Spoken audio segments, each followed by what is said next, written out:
Hello friend, welcome to my channel. तो SBI clerk का जो 16 नंबर मॉक प्रैक्टिस मॉक से ये देखो कि ये प्रैक्टिस मॉक का ये प्रैक्टिस मॉक का 16 नंबर मॉक टेस्ट वो मैंने आज अटेम्प्ट किया। तो यहाँ पे एक ट्विस्ट था कि एक क्वेश्चन गलत था रीजनिंग में। उस गलत क्वेश्चन की वजह से मैंने रीजनिंग में कुछ नहीं अटेम्प्ट कर पाया, उस क्वेश्चन में फंस गया था। तो आप वो क्वेश्चन में फंस जाओगे तो ये मॉक पूरा टोटल बेकार हो जाएगा। इसलिए मैं आपको बताऊंगी कि उस क्वेश्चन को स्किप करके बाकी सब क्वेश्चन आप अटेंड करो, नहीं तो ये मॉक ही बेकार हो जाएगा। आपको जज नहीं कर पाओगे, इसलिए ये वीडियो मैं बना रही हूँ। तो एक एक करके टोटल जो एनालिसिस ये दिखाऊंगी। फर्स्ट जो दिखाऊंगी कि मुझे क्या मार्क्स मिला, कितना रॉन्ग हुआ, तो ये सब दिखाऊंगी, परसेंटाइल दिखाऊंगी।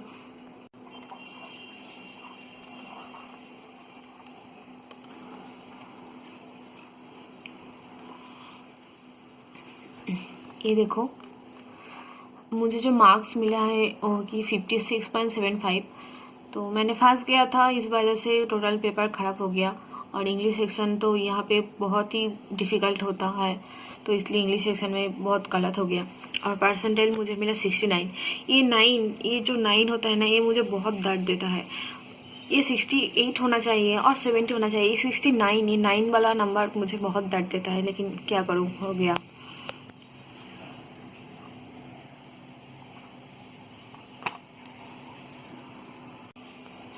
तो इंग्लिश सेक्शन में जो मैंने अटेम्प्ट किया वो है कि 25 क्वेश्चंस अटेम्प्ट किया और करेक्ट हुए 16, 9 क्वेश्चन रॉन्ग हो गया।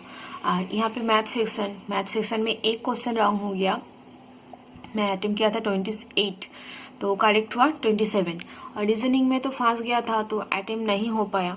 अटेम्प्ट किया था ओनली 20 क्वेश्चंस और यहाँ पे भी 3 गलत हो गया और एक क्वेश्चन में फंस गया था, वहाँ पे बहुत ज़्यादा टाइम ख़त्म हो गया था। तो क्या करूँ, हो गया। तो इसकी वजह से ही मैं आपको ऐड करना चाहती हूँ कि उस क्वेश्चन को स्किप करो और बाकी पेपर आप दो, क्योंकि उस क्वेश्चन रॉन्ग है। प्रैक्टिस मॉक में एक क्वेश्चन रॉन्ग है, तो आपका ये मॉक बर्बाद नहीं करो। तो उस क्वेश्चन को स्किप करके बाकी सब अटेम्प्ट करो। तो ये सॉल्यूशन सेक्शन मॉक नंबर 16 का एसबीआई क्लार्क 2022 इंग्लिश सेक्शन का ये जो आंसर वाला साइड होता है, यहाँ पे देखो 9 क्वेश्चन रॉन्ग हुए। और एक दिखाऊंगी एक क्वेश्चन,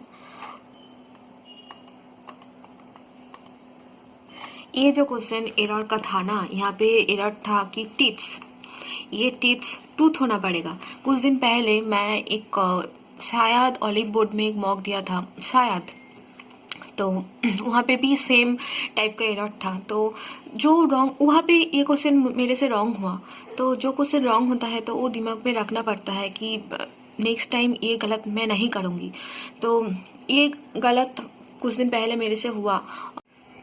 तो ये क्वेश्चन देखते ही, ये जो वर्ड ये देखते ही मुझे याद आ गया कि ये क्वेश्चन कुछ दिन पहले मैं रॉन्ग किया, तो फटाफट ये मार्क कर दिया। और जो गलत हुआ, ये एक रॉन्ग एरर डिटेक्शन में एक गलत हुआ यहाँ पे, और अदर्स जो गलत हुआ वो वर्ड बेस्ड था। और यहाँ पे आरसी में भी 2 गलत हो गया। ये क्वेश्चन ऑल 1 to 3 होना था, लेकिन मैंने कर दिया 1 और 2। यहाँ पे भी एक गलत हो गया, तो यहाँ पे ऑल ओवर 9 गलत हो गया इंग्लिश सेक्शन में। और ये जो मेरी क्वांट सेक्शन में एक ही रॉन्ग हुआ, वो है कि नंबर सीरीज़ का क्वेश्चन, रॉन्ग नंबर सीरीज़ का ये क्वेश्चन गलत हो गया। और एक नंबर सीरीज़ का क्वेश्चन मैंने छोड़ दिया था, मुझसे नहीं हो रहा था, तो ये क्वेश्चन छोड़ दिया था। और जो बाकी है अदर्स 1 2 3 4 5 6 क्वेश्चन अरिथमेटिक का था। तो ये है कि रीजनिंग सेक्शन, आप रीजनिंग सेक्शन में देख सकते हो कुछ ही नहीं अटेम्प्ट कर पाया। और यहाँ पे जो गलत हुआ 3 क्वेश्चन वो दिखाऊंगी फर्स्ट। तो यहाँ पे एक ब्लड रिलेशन का क्वेश्चन एक गलत कर दिया, और यहाँ पे जो सीरीज का क्वेश्चन होता है ना, वहाँ पे 2 गलत हो गया। तो वो तो हो गया कि क्या करूँ, ये तो नहीं होना चाहिए था, लेकिन हो गया। आप देखो कि असली चीज़ यहाँ पे जो 85 नंबर क्वेश्चन, यहाँ पे देखो 85 नंबर क्वेश्चन, 85 to 89, यहाँ पे जो ये जो पजल है 14% 2 पैरेलल रोज सिटिंग ऑपोजिट डायरेक्शन, तो एक नॉर्थ फेस किया और एक साउथ फेस किया। ये जो पजल है ना, ये पजल बिल्कुल गलत है। ये जो line D seats third to the right of C, ये लाइन गलत है। तो आप इस पजल को स्किप करो, स्किप करके बाकी जो क्वेश्चन रह गया, यहाँ पे भी एक पजल था, ये सही था, ये पजल करो। और यहाँ पे 93 to 97 ये भी एक पजल था, आप ये पजल करो। लेकिन 85 to 89 ये जो पजल है ये आप स्किप करो। ये स्किप करोगे तो ये यहाँ पे नहीं फंसोगे और ये मॉक बिल्कुल ख़राब नहीं होगा। यहाँ पे कुछ समझ में नहीं आ रहा था, इसलिए यहाँ पे मैं फंस गया और कुछ अटेम्प्ट नहीं कर पाया। तो आप इसको आप स्किप करो और बाकी जो क्वेश्चन है वो अटेम्प्ट करो, ठीक है। तो ये मॉक बिल्कुल आप सही से इस्तेमाल करो। Thank you.